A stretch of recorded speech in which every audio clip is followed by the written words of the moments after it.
मध्य प्रदेश के मुख्यमंत्री डॉक्टर मोहन यादव ने समत्व भवन मुख्यमंत्री निवास से वीडियो कॉन्फ्रेंसिंग के माध्यम से उज्जैन में आयोजित श्री 84 महादेव दर्शन यात्रा 2026 का शुभारंभ करते हुए कहा कि उज्जैन केवल एक नगर नहीं बल्कि भगवान श्री महाकाल की पावन नगरी है। यहाँ स्थित 84 महादेव श्रद्धा, साधना और सनातन संस्कृति के जीवंत प्रतीक हैं।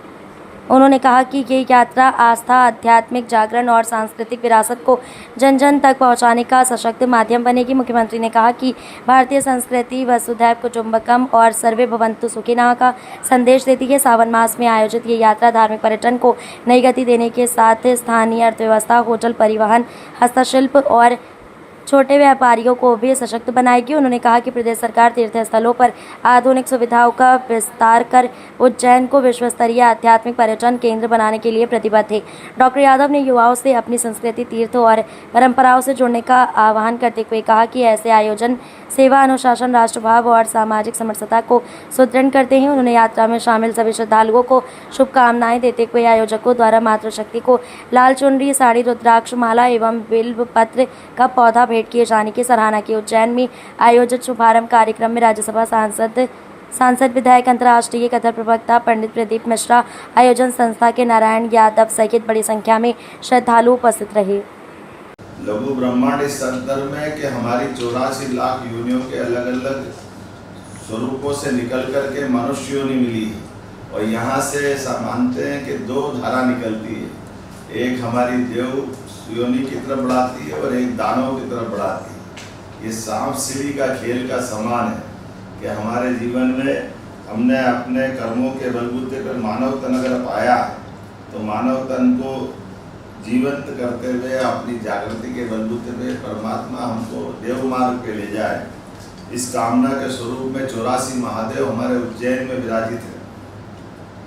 और ये 4 द्वार की तरह भी है आखिरी की 81, 82, 83, 84 जो धर्म, अर्थ, काम, मोक्ष की तरफ भी ले जाते हैं, हमारे सभी पुरुषार्थ की तरफ ले जाते हैं।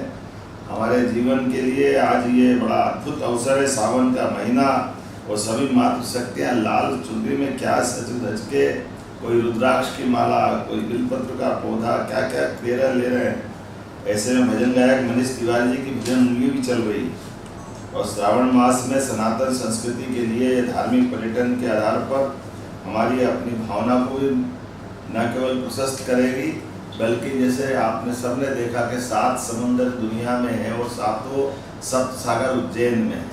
हमारे लिए 84 लाख योनियाँ है, सबका समय नियत है, जन्म से लेकर मृत्यु तक का। ऐसे में परमात्मा की दया से लेकर हमारे इस बाबा महाकाल की दया तक हमारा प्रत्येक श्वास में भगवान कृष्ण और महाकाल विराजमान। निकलती सांस मृत्यु की तरफ जाती और आने वाली सांस जीवन देती है। ये हमारे अपने प्रत्येक शरीर में विद्यमान है। हमारे यहाँ तो वैसे सनातन संस्कृति वसुधैव कुटुंबकम, सर्वे भवन्तु सुखिनः, सर्वे सन्तु निरामया। भगवान वास्तव में शिव समरसता, करुणा और लोक कल्याण के देवता और भारत की आध्यात्मिक शक्ति पूरे विश्व को अब आकर्षित कर रही है।